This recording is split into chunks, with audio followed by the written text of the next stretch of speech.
Hello and welcome to this week's episode of Chaile Time. Today I'm flying solo. I normally throw jokes around and have fun and try to make this fun, but in recent times I've been coming through some stressful experiences. I will call them experiences because I think in the last week or two, I've came across like 3 of those experiences where employers will be like, Tsebo, I don't think this person that I've employed here will make the cut. So I don't want them anymore. How do I just tell them not to come here anymore? It doesn't work like that. It does not work like that. You know, that's why it's very, I think I've touched on this last time also, whereby it's, when we were talking about, are you sure that you are employing the right person? Because this one employee wanted to moor his boss or something, you know. I know some other things, they will only come out after. But you know, when you employ someone, you do interviews and you do everything, and then they can speak well, they can articulate themselves well, they can present themselves well, but when they must do the job, it's another thing. But we must still follow the procedure and the law. You can't phone me and say, Tsepo, I'm done with this person. She does not listen to me. She's got attitude. She's chewing a gum. You see, now I'm going to give you now tricks, but of which is not right now, you see. If the situation like that, find something that relates to a misconduct, then you can dismiss a person. You don't phone me and say, this relationship doesn't work. She's only been here for 3 weeks, but this relationship doesn't work. So now the last one that I almost laughed also because, you know, this person is a client. I can't laugh. You know, I must take everything serious because, you know, they pay me. I can't laugh. But I got a call and then it's like, yeah, no, there's no contract in place. We didn't give probation, so there's nothing that says performance or anything, but yeah, she's not performing. So can I tell her tomorrow not to come? Like, no, you can't. There is an employment relationship between you and that person. So the right procedure must be followed. You chose not to follow the correct procedure when you employ them. You chose not to implement the probation period. You ignored everything because you were excited to employ this person. Now you don't like this person anymore because in most cases it's I don't like. She does not make the cut. And mostly it's she. I don't know what's happening with the she world. Mostly it's she. She does not make the cut. So can I just tell her not to come anymore because there's no contract in place? That does not justify. I'm not good at educating people the law, but today I'm going to educate people the law. You know, Toby is the one who's always educating, quoting laws here and there, you know. I'm more of a person who talks, and then I'm a negotiator. I can convince, you know, I can break ice. But today I'm going to educate the law. So today we're going to focus on Code of Good Practice, which is Schedule 8 of the Labor Relations Act of South Africa. Introduction. I'm going to read it just on 1 and 2. Introduction. The Code of Good Practice deals with some of the key aspects of dismissal for reasons related to conduct and capacity. It is intentionally general.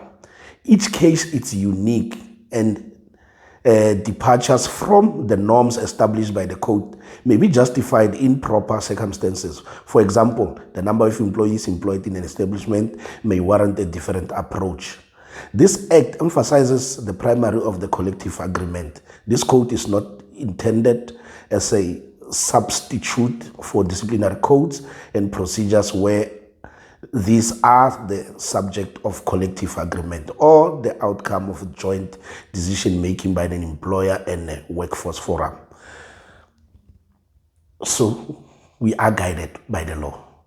You cannot employ someone, then 3 days down the line, and then you say, no, but I don't want this person anymore. It doesn't work like that. Because remember, you formalized everything when you started. Everything was formal. So now you don't want to do it formal when the relationship ends. Yes, it might take long. I told this other client, yes, it might take longer than you think. No, and then it's sad because this other one, today she's late, tomorrow she's chewing a gum, the other day she doesn't wear makeup. So she's doing different things within a different time frame. So yeah, but she's always doing, but it's different things. Late coming, it's different. Chewing a gum is different. Not wearing makeup is different. What other thing? Hey, she's got attitude towards the manager. You see now, she did 4 things which are different. So must I issue warnings for all those things? Yes, you must be guided now. If you have a code of conduct, go and look and visit your code of conduct. I think that's another question. Do they have code of conduct in the workplace? Let me not expose anyone so far. Okay, number 3 will say the key principle in this code is that employers and employees should treat one another with mutual respect. A premium is placed on both employment justice and efficient operation of the business. While employees should be protected from arbitrary action, employers are entitled to satisfactory conduct and work performance from their employees. I think every 2 weeks, myself and Toby, we talk about this relationship, employer-employee relationship. Toby likes to call it master-servant relationship. We always talk about that. Yes, when it's broken, sometimes it's broken. But that doesn't mean you can just tell someone, take your bags and leave. You can't do that. They have to be formally charged. The procedure must be followed. And we have to justify that dismissal is a fair sanction. Fair reasons for dismissal. You see now, this is where we're coming in. A dismissal is unfair if it's not effected for a fair reason and in accordance with a fair procedure, even if it complies with any notice period in a contract of employment or in legislation governing employment. Whether or not a dismissal is for a fair reason is determined by the facts of the case and the appropriateness of dismissal as a penalty. Whether or not the procedure is fair is determined by referring the guidelines set below. Before I read the guidelines, I think this one is straightforward. She was chewing a gum. Can't you call her to the side and say,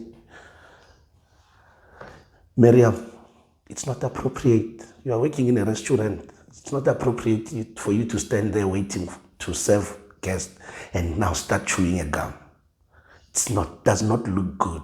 It lowers the standard. You see, I'm more of a negotiator, even with my kids at home. That's what I do. I don't just take a belt and start. I negotiate. You see, chief, here's a belt, and here's you fixing yourself. Which one are you choosing now? Let's negotiate. You see, so I'm more of that. I've worked retail before. I've worked restaurants before. I'm more of that person who will call someone on the side. It's not everyone's style, but it is my style. I call someone, we sit down and say, yeah, sometimes emotions do get high. You get boiled, you get angry, but my style of approach is always, come here, please. Let's, when everything is settled, come, let's talk about you chewing the gum and you're working with food. Honestly, it's disgusting. You see now, I'm using the word disgusting, but in a polite manner. I don't scream at them, you are disgusting because you are chewing. No, that's not how it. You call the person, the way you are chewing a gum because you are serving guests. It doesn't look, you look at how nice you are well dressed, you are clean, hygiene, you got your 3 pens, your apron, your towels and everything. But the only thing that is turning this thing off, it's you chewing a gum. So you understand. I'm telling you, when you sit with that person down, the minute the person see you coming in every day, they will remember that guy hates chewing gum with passion because the manner in which you approach the situation. But now you want to put someone in a disciplinary hearing and dismiss them for chewing a gum, whereas there's no rule that says no chewing of gums. And then the commissioner will look at me when I get to the CCM and say, employers organization. So why was this person dismissed? I'm like, commissioner, for chewing a gum. Okay. All right. How severe is that? So now that's how the commissioner is going to look at me. So that's what I'm saying. The approach also, different managers use different style of management. I'm not saying you mustn't scream at your people. I'm not also encouraging for you to scream at people. I'm not saying that. We are different as people, but there's a way of approach in how to do things. Let's look at the guidelines now. The Act recognizes 3 grounds on which a termination of employment might be legitimate. These are the conduct of the employee, the capacity of the employee, and the operational requirements. Okay, now we are touching more on misconduct. We're not going to talk about operational requirements. We're not going to talk about capacity. The conduct of employee, chewing a gum. Is it fair to dismiss someone for chewing a gum? No, let's just put it out there. Is it fair? This is something that you can reprimand the person from doing. So, the other one says the Act provides that a dismissal is automatically unfair if the reason for the dismissal is one that amounts to an infringement of the fundamental rights of employee and trade unions, or if the reason is one of those listed in Section 187, the reason include participating in an unlawful strike intended to actual pregnancy and act on discrimination. Okay, I think we've touched on that one on our previous episodes where we spoke about there was a lady who was working somewhere and then she was dismissed because she fell pregnant, what. Then we spoke about Section 187, unfair discrimination. In case where dismissal is not automatically unfair, the employer must show that the reason for dismissal is a reason related to the employee's conduct. I'm going to stop there. I'm not going to read capacity. Conduct goes back to, I know it's a lame example and it's typical, but people do get angry when they see someone is chewing a gum and they want to dismiss them. I'm sitting now with a client who says, this lady is always chewing gum. Last week she was not wearing makeup. She was late with 10 minutes. She's got attitude. Yeah, with those 4 things. The employer thinks that I have a strong case here, I can dismiss. No, you don't have a strong case. These are the things that you can reprimand someone and then put them in order.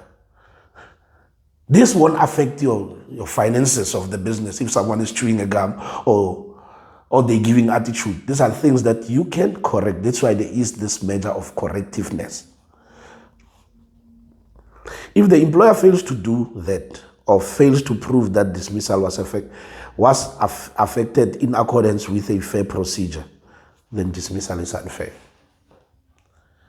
So I would like to emphasize again and again and again, there's no such thing as, I don't vibe with her, so now I don't want her anymore.